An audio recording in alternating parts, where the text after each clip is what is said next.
Welcome back, friends. We'll discuss about failure with loss of non-volatile storage. Okay, so you know the storage may be the volatile or it may be the non-volatile. So volatile means what? It is a RAM, primary memory. Non-volatile means it is what? It is hard disk. Okay, now the hard disk is connected with the other disk. These are called in remote location. These are called the stable storage. Okay, so failures in which the content of the non-volatile storage is lost are rare. Definitely it is a rare event. Dump the entire content of the database to stable storage periodically, for example once per day. So here, so the failure of this particular part is very rare case, and there is a chance. So every day we store the content of the disk into the remote location, remote disk. This is nothing but it is called stable storage.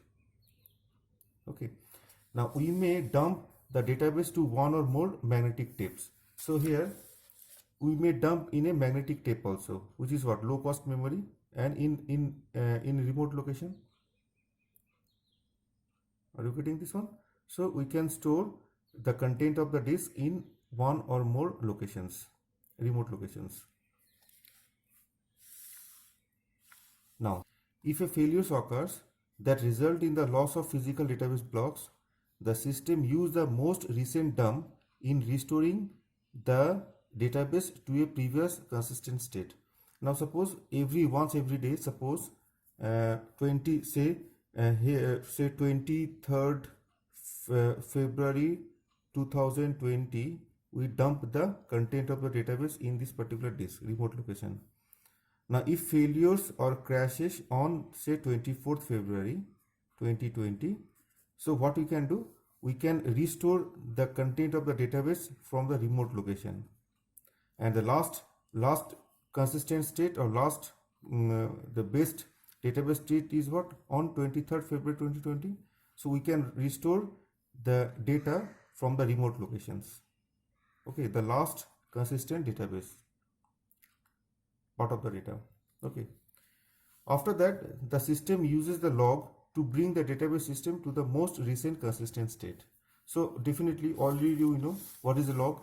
So every time we have to store log in the stable storage. So after restoring this particular log on the log file of 24th February, say log file, from the log file of the 24th February, we can restore, we can undo the database, and we convert this, we can resend, and we and restore the database state in a recent consistent state using the log files. Are you getting this one? So from that, so 20 in the up to 23rd February 2020, we have a consistent database, and on 24 some activities are there, and we store all the activities in the log file, and the log file must be stored in the stable storage. Okay, so if crashes occur, if failures occur, that then what we can do, we can dump, we can restore the content of the last consistent state from the remote location, and with the help of log file of 24, which is also present in the remote location, that is in stable memory, stable storage, we can restore it, and we may use, we have to apply the concept of redo and undo, already we know, and we can convert this database into most recent consistent state. Now we should know what is the dump procedure. Okay, what is the dump procedure? Now no transaction may be active during the dump procedure. Now already we have seen that, say on 12 o'clock, okay, night on 20th or 24th of February 2020, we store the content of the data in the stable storage. Are you getting this one? And after that, so while dumping the content of the database, at that time no transaction may be active during the dump procedure. Okay, otherwise it will enter into the inconsistent state. A following procedure is adapted. Now output all log records currently residing in the main memory onto the stable storage. So definitely we have discussed about that. So in log record we store the activity of the database. Okay, so we store all the log records in the stable storage. Okay, output all the buffer blocks on the disk. See, in a RAM, few parts are there. Say one part is the log buffer. Okay, this is what our log buffer. Okay, there must be another part that is called buffer block, where we store the database temporarily. Okay, and say work area is there. Already we have no. So we have discussed about the log buffer, buffer block, log area in the previous video. Please watch our previous video. Now output all buffer blocks on the disk. So we have to store log buffer into the stable storage in the disk, buffer block content of the data into the disk, copy the content of the database to the stable storage. Okay, now after that, from the disk, now this is what our hard disk. So we store all the content of the database in the stable storage. Okay, and already you know what is stable storage. So collection of the database, collection of the disk where the locations are remote, they are far apart from each other, and we store the copy of that particular database in every location. And if we increase the number of remote site, that means we increase the availability of the data or reduce the failure. Moreover, output a log record dump onto the stable storage. See, here set of database are there, database is there, data are there, and suppose we dump up to that part. So here we have to put a checksum type. So that means what? Before that we have successfully dumped into the disk. We have dumped into the stable storage.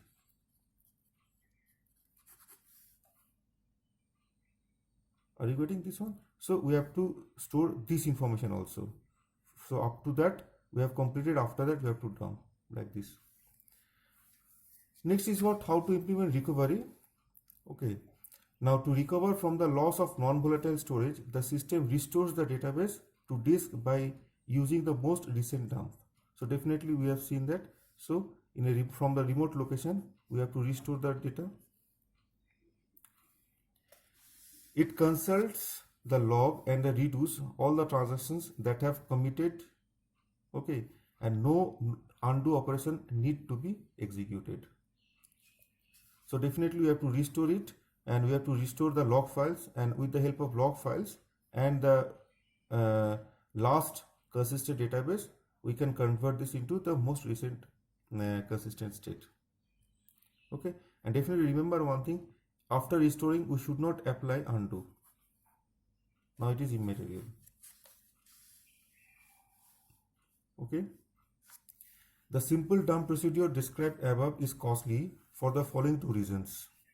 Huge data transfer. Okay. Say the size of the database, say it is 10 GB. Okay. Or 20 TB or 30 TB. So transferring 30 TB is a very time consuming process. And CPU cycle are wasted. Means what? Since the transaction processing is halted during the dump procedure. So we are dumping the content from disk to stable storage, or we are restoring from dump storage to disk storage. So that means at that time all the transactions should be halted. Okay, so that is what? CPU cycle wastage, nothing else. And to remove this limitation, we can use fuzzy dump scheme. So fuzzy dump scheme have been developed which allow transaction to be active while the dump is in progress. And that is in the